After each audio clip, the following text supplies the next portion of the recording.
Looks like the fog cleared up.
You shouldn't have come. Don't say that. You needed my help.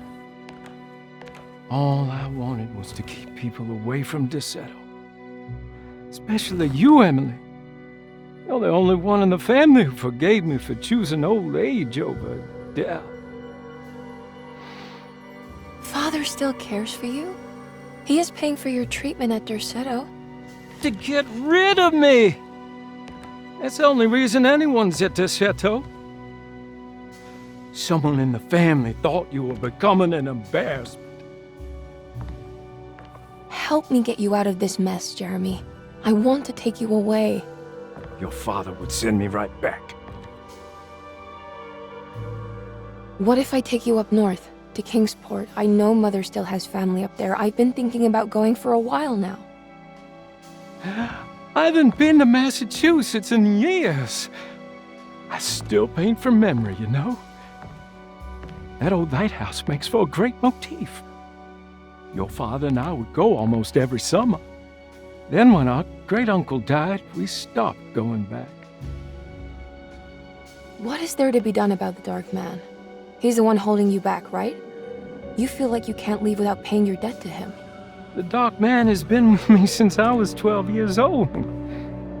He was standing right on that stage right over there. For a brief moment, his gaze held mine. And that was it.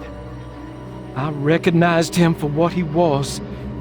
The Heartwood curse embodied in flesh.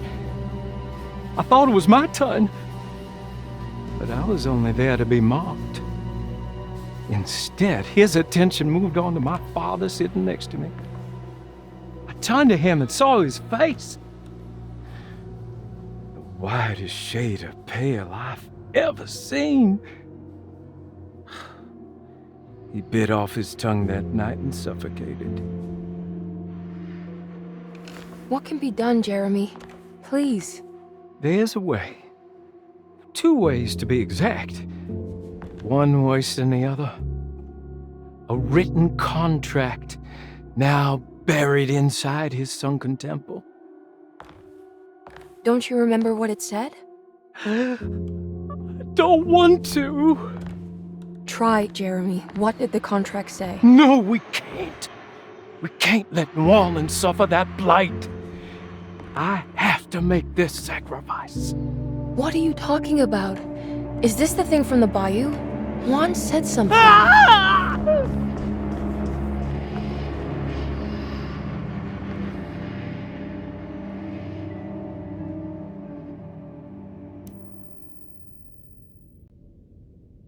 Okay, so there is a way to break the pact at least. Hidden somewhere inside the Dark Man's temple. I just need to find it. Somehow.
Yeah.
We need to get down there somehow.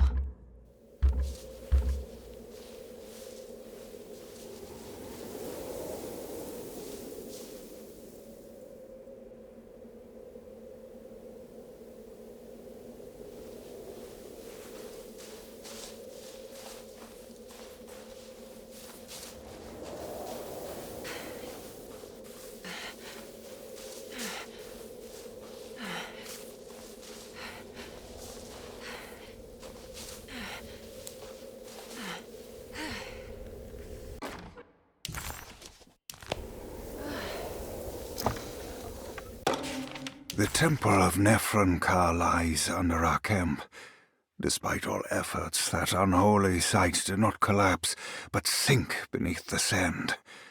The pharaoh is long dead, his name meticulously stricken from all ancient writing. But that stage meant for blood and terror remains. The temple is said to be lightless, built to harbor all the haunters of the dark found in the very depths of our universe. Calling on the gods meant creating a bridge between our world and theirs.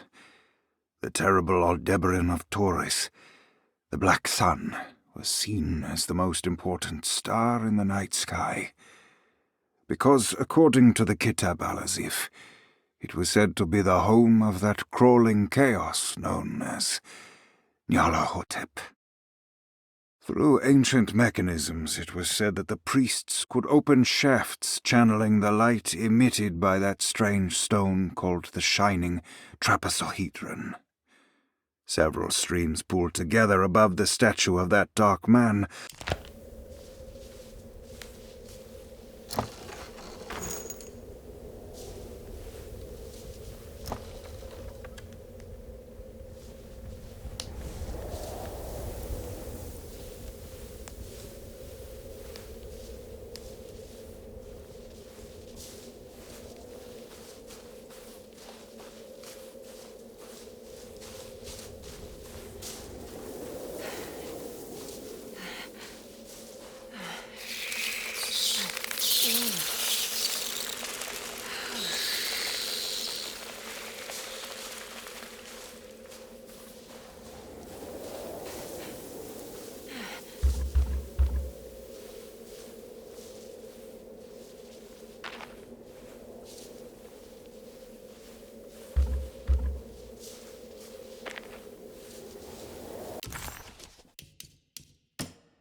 Okay, you can do this, Emily.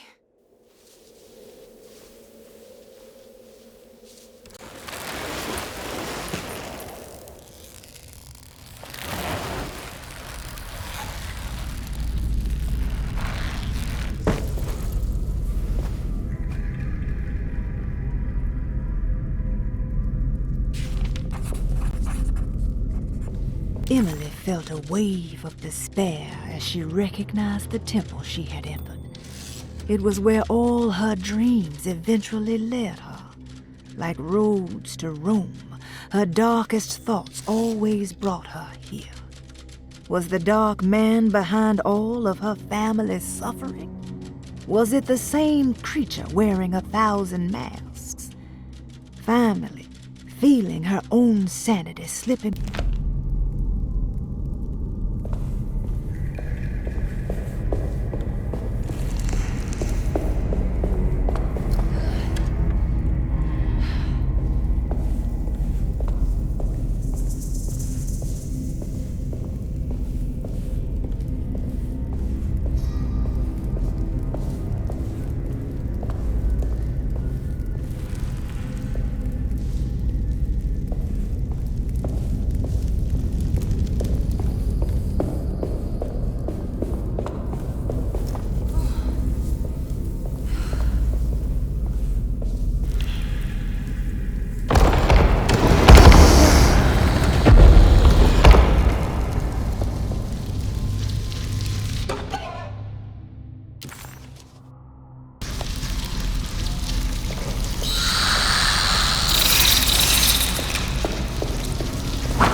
I've seen this in a dream, but as a shallow pit of darkness. This is definitely where the contract is hidden, but how do I get to it?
There's something missing.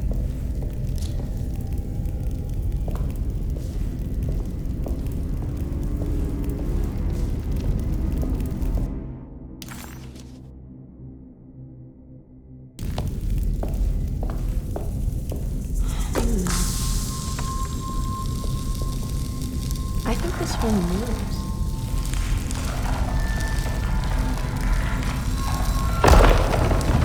It worked.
collapse.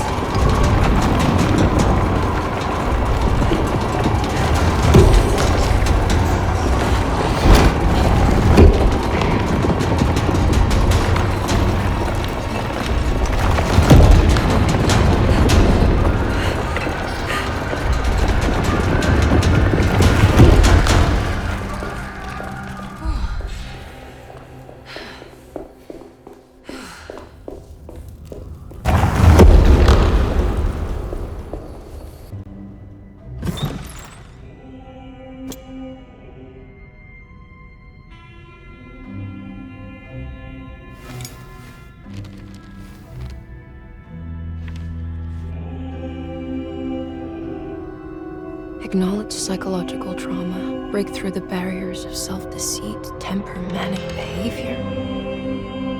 Is this it? Is this the contract?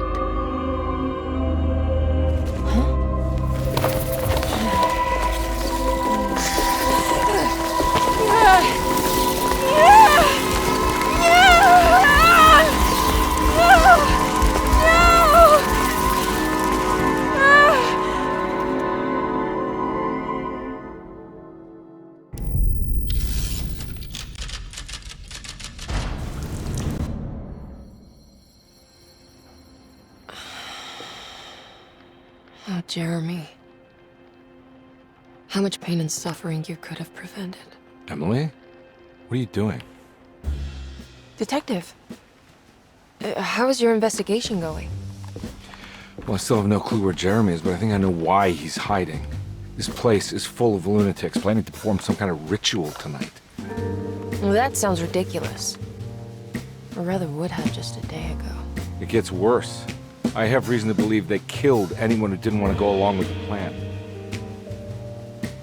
Detective, have you encountered any monsters tonight? I just told you, I think they killed people. Beauregard, the author, Perosi, the singer, Mr. Waits, the clerk, Mr. Chance, the gardener, they're all missing.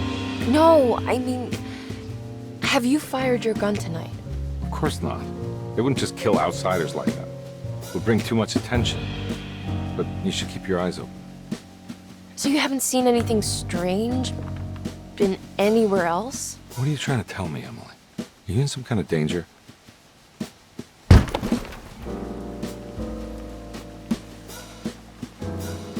Let me drive you back to New Orleans. I think I have enough. You know, at least get the police to take a look at this case. No, I'm fine. Thank you, Detective. I'll find your uncle, Miss Harwood. Just stay out of trouble.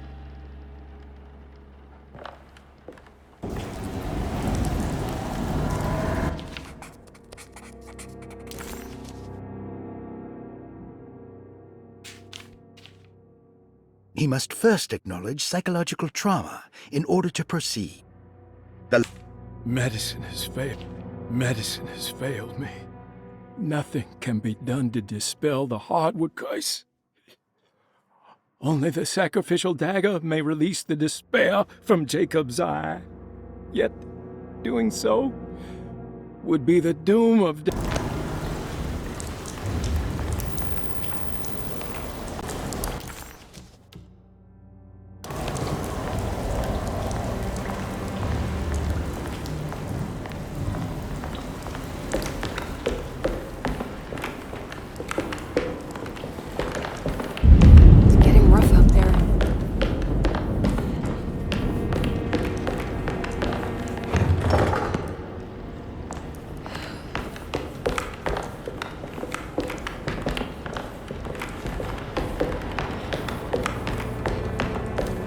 I need the key.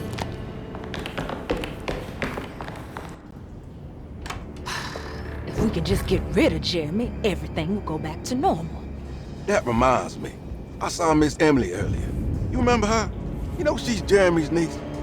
She's looking for him. That's right. She's helping us, in her own way. As long as she don't stand in the way of the mother of 1,000 young. I don't think she knows or cares about that. She just here for Jeremy. I've been more worried about that Detective Carmen fella. He been snooping around asking all kinds of questions. God, it hurts. I wish you would stop doing that. Gives me the heebie-jeebies.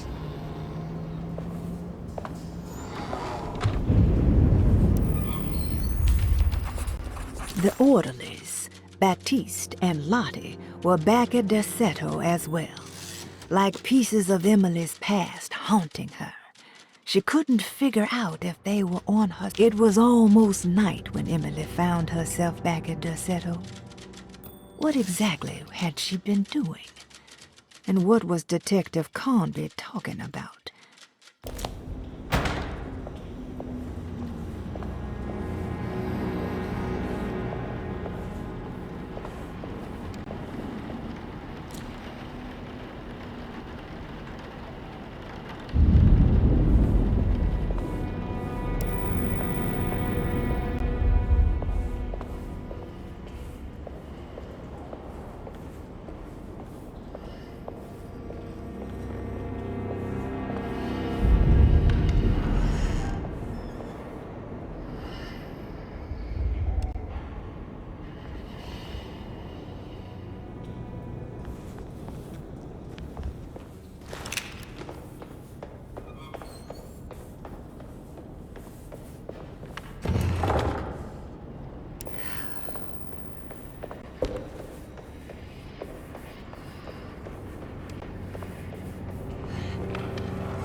What's going on here?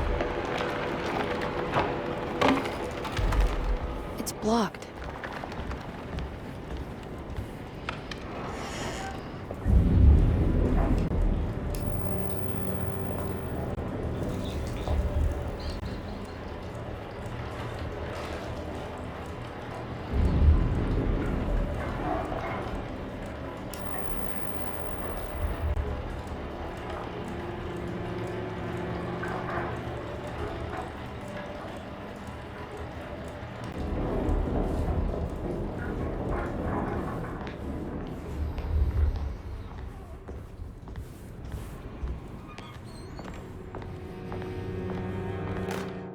We must have faith that Jeremy's pact with the Dark Man is a bluff.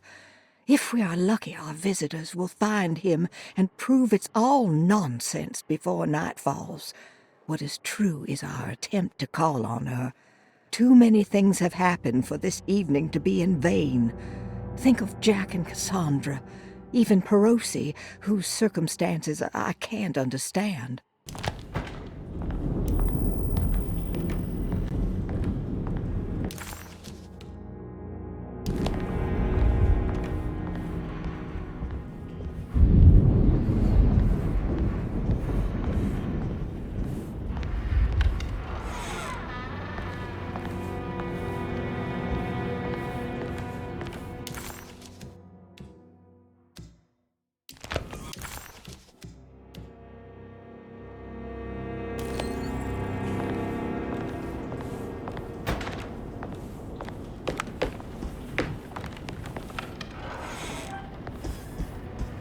It's blocked.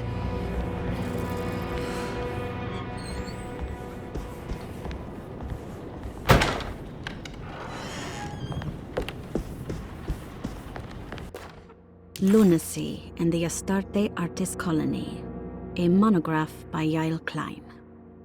In early 1909, the old Derceto plantation outside of New Orleans was turned into an artist's colony. 3 famous European artists rented the house and the surrounding land from the owner, the Ledoux family.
Mr. Waits must have had a spare key to Dr. Gray's office, but where?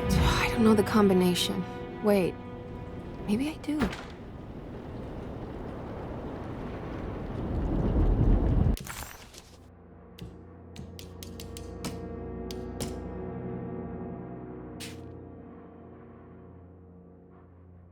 I better get to work on breaking the pact with the Dark Man.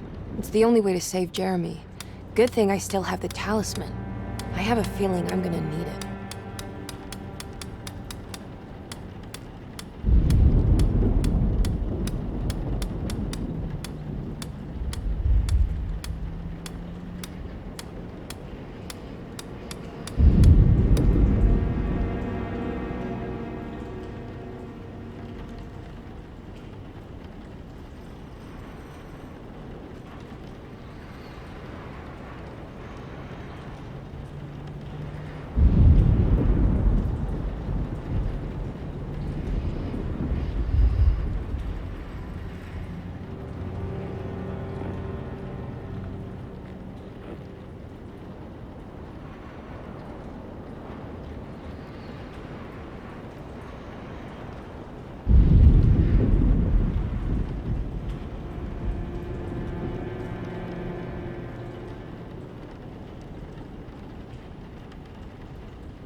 It worked.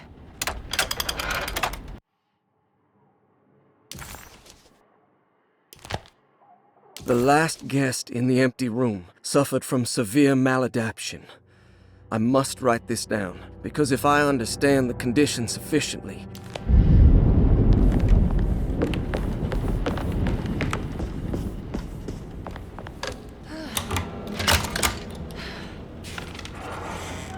Emily felt lost as she entered the office of Dr. Gray, much like she had the last time she was here. She began to question what she was hoping to find. She was simply going on a hunch that Dr. Gray was somehow tied up in this contract with the Dark Man. Here we are, Dr. Gray's office. Now let's see if we can find some answers. I have finished tidying up Miss Beauregard's belongings. I will leave it to you to contact her agent and have them collect her things.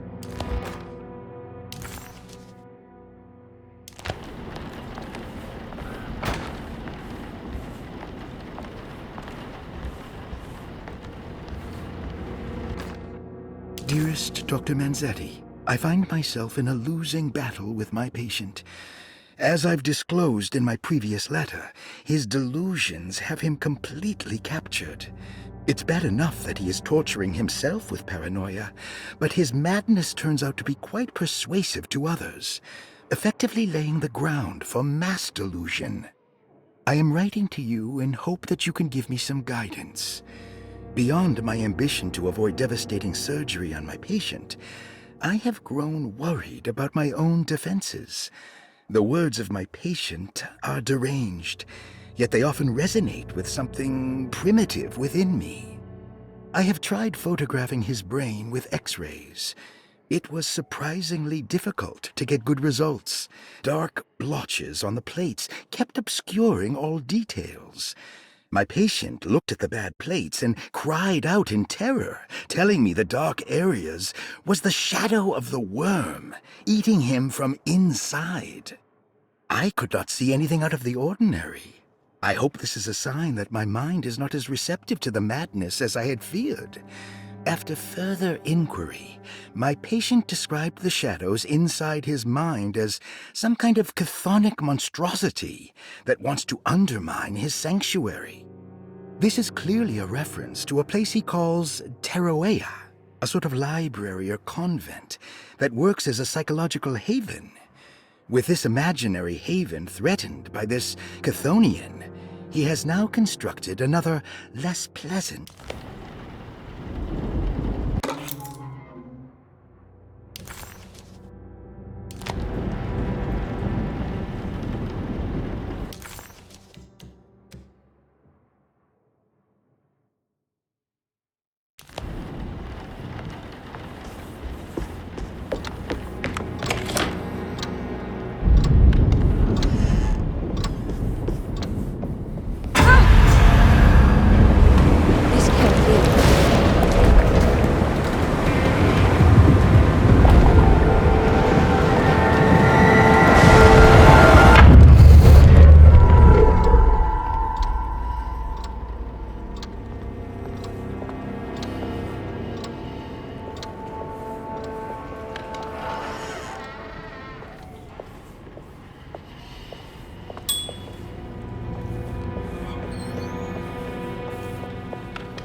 need the key.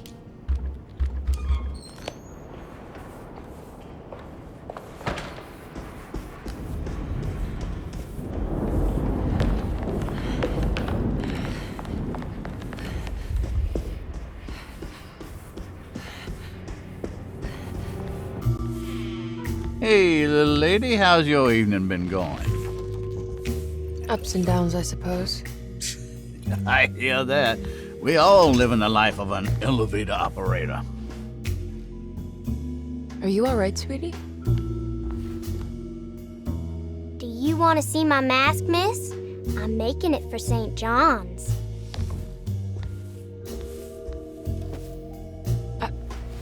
How did you... Is that supposed to be my... Ow! You should learn your place, little girl. Why are you acting this way? What did I ever do to you?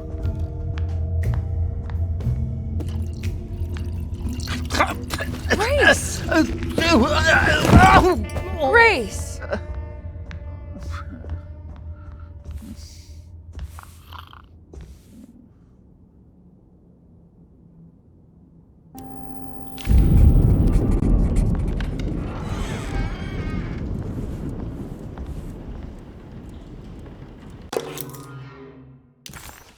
I'll just borrow these.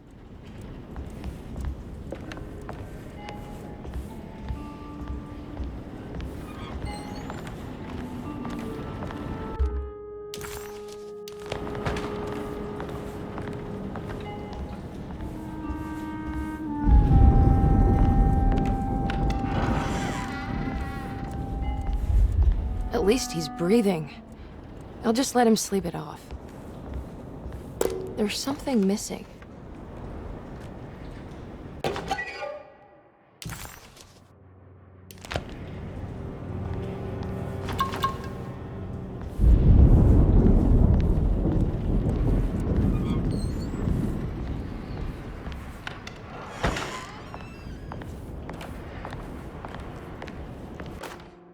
Jeremy knew that the only one who could help him now was the guest in room number 3. The room seemed to have been empty for so long. But that wasn't allowed to be true. The story needed to be different. To include something from the outside, he would bring the guest back to room 3 and show them what was in that safe.